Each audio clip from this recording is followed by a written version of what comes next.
Toujours en direct sur le plateau TV de Grand Est numérique, après avoir reçu le maire de Metz, le président du département de la Moselle. Je suis en compagnie du président de la région Grand Est. Bonjour, Jean Bonjour. Rotner. Merci de nous accorder quelques instants après cette séquence inaugurale. Vous êtes un habitué, j'allais dire, de ces lieux puisque vous y venez assez régulièrement. J'essaie de venir tous les ans, parce que déjà, si je viens pas derrière... Frédéric Schnur et les organisateurs. Ouais, Frédéric Schnur est forcément sur mon dos. Ouais. Non, mais j'y viens avec beaucoup de plaisir. Il faut dire ce qui est. Beaucoup de plaisir parce que c'est une des manifestations phares qui fait une belle synthèse. Ce que je disais à l'instant dans mes mots introductifs, je considère que quelque part, le numérique est mort. Le numérique tel qu'on le concevait encore il y a 3-4 ans, c'est-à-dire par filière, on avait de la formation, on avait la tech, on avait les start-up. Aujourd'hui, le numérique, il est partout. Le numérique, il imbibe toute notre vie au quotidien. On l'a bien vu pendant la crise. Heureusement que le numérique était là quelque part, à la fois pour assurer de l'enseignement à distance, pour suivre l'épidémie, pour permettre aux entreprises de continuer à produire. Tout cela, cette transformation, elle est derrière nous. Et on est face à un nouveau défi. Et on ressent un peu cela quand on vient discuter et visiter les stands sur Eugène. C'est qu'on est à ce moment précis où il y a une nouvelle mutation. Je parle de mutation, même plus de transition. Je crois que la transition, elle est vraiment présente. Et on est en train de muter dans des modèles profondément différents.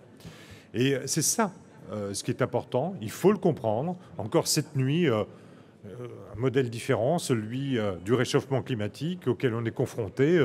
À Agen, il y avait 2 mètres d'eau cette nuit suite à des orages. Ça va être à la fois ces phénomènes climatiques, ces phénomènes industriels, cette relocalisation économique, les conséquences de la crise qu'il faut anticiper. Moi, je souhaite avoir, en tout cas dans cette région, avec l'ensemble des partenaires, quels qu'ils soient, un coup d'avance. Un mot, le numérique, je ne vais pas vous demander de me faire tout le programme, en plus c'est terminé, vous êtes plutôt maintenant dans la déclinaison de notre programme. Un mot sur le numérique dans la région, s'il fallait sortir quelques thèmes. D'abord, pour les entreprises, quels sont les grands sujets qui vous lient, vous, président de la région Grand Est, des entreprises ? En lien avec ce que je viens de dire, c'est-à-dire j'ai le sentiment qu'on passe d'une industrie 4.0 à une industrie 5.0, c'est-à-dire qui introduit dans la transition aujourd'hui de nos entreprises la responsabilité sociale et environnementale. Elle est très fortement inclusive avec la transformation numérique. Il y a naturellement, en termes de numérique, les apprentissages, quels qu'ils soient, et l'apprentissage à travers le numérique et les outils numériques qui sont en ce moment distribués aux lycéens y participent. Il y a la santé. Et la crise l'a bien montré. Aujourd'hui, à travers la santé, l'économie de la santé, sous toutes ses formes, le numérique va se révéler comme quelque chose d'absolument essentiel. L'agriculture, l'agritech, ce que fait Xavier Niel à Paris, c'est pas anodin quand il ouvre grosso modo aujourd'hui un incubateur géant autour de l'agriculture. Moi, je rêve de faire la même chose ici dans la région, sur les thématiques qui sont les nôtres, pas les thématiques généralistes que développe Xavier Niel, mais nous avons ici des sujets absolument essentiels, par exemple en termes d'agriculture. Vous voyez, 4 sujets très larges, mais qui chacune inclut du numérique. J'en profite aussi parce que souvent, et puis on en a parlé avec le président Weilton et aussi avec le maire de Metz, François Grosdidier, on a tendance toujours à opposer le numérique et le traditionnel. C'est ce qu'on fait par exemple pour le commerce, l'e-commerce, le commerce traditionnel. J'en parle puisque ici Amazon s'est posé en périphérie. Et je parle aussi de l'industrie qui est l'industrie, puisque derrière nous, il y a le stand de l'UIMM, très traditionnel. Mais il ne faut plus opposer ces entreprises dites traditionnelles à celles du numérique. Je peux témoigner, l'UIMM en ce moment est tout sauf traditionnel. C'est-à-dire qu'ils poussent, ils sont extrêmement volontaires, ils transforment aujourd'hui l'image que l'on peut avoir de l'industrie. Et peut-être qu'effectivement, à l'échelle du commerce français, on aurait dû prendre exemple sur une branche comme l'UIMM. On s'est retrouvé, pour certains, en pleine crise, comme le lapin devant les phares de la voiture, en se disant « qu'est-ce que je fais? Il faut que j'évolue et voilà, où est-ce que je me trouve ?» Donc on les a aidés. Mais ce n'est pas au moment de la crise où on est tétanisé, c'est beaucoup plus difficile qu'il faut réagir. Quand je dis qu'il faut avoir le coup d'avance, c'est-à-dire que le commerce, il faut aujourd'hui profondément le faire évoluer. Le e-commerce, ce n'est pas condamnable en soi. Bien au contraire, c'est une branche supplémentaire. Il faut s'adapter, il faut inventer. Il permet d'ailleurs de faire venir une nouvelle clientèle dans un petit commerce de ville moyenne. Il y a des gens qui ont réussi là aussi ces performances-là, qui se sont adaptés à ces nouvelles demandes.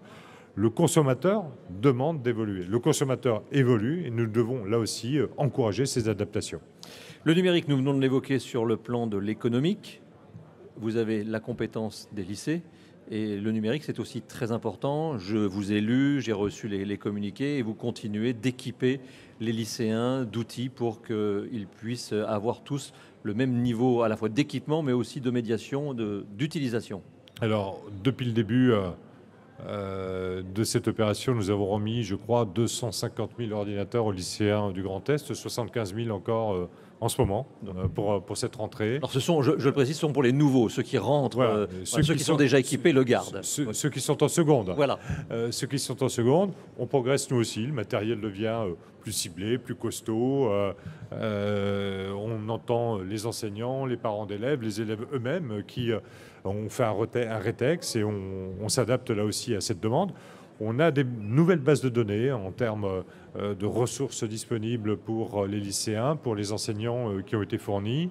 On a connu quelques crises aussi parce qu'on a un espace numérique de travail, par exemple, qui était complètement surchargé au moment de certains épisodes de confinement. On a su s'adapter. C'est ça le numérique.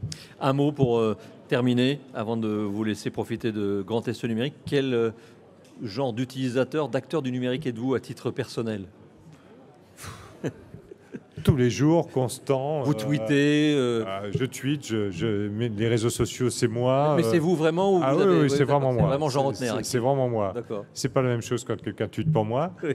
Mais au-delà des réseaux sociaux, c'est le côté un peu facile, un côté un peu ludique. Oui. Ça retrace un peu ce que je ressens ou en fonction des réseaux, ce que je trouve sympa comme Instagram. Voilà, on valorise aussi ce qu'on voit et ce qu'on rencontre et les personnes que l'on rencontre. Non, c'est un sujet majeur aujourd'hui pour moi dans les politiques publiques, comme patron de la région. C'est dire que s'appuyer sur un numérique bien senti, bien organisé, c'est assurer cette transformation d'un territoire et surtout en être fier, que chacune et chacun puisse être fier effectivement du territoire dans lequel il habite et il travaille, et derrière d'avoir une création de valeur. C'est ça mon objectif. En créant de la valeur, on crée du bonheur. Merci beaucoup, Jean Rotner, avec ce slogan « En créant de la valeur, on crée du bonheur ». Merci dans beaucoup. la région Grand Est qui était passé par le studio télé. Merci, bonne journée. Merci à vous.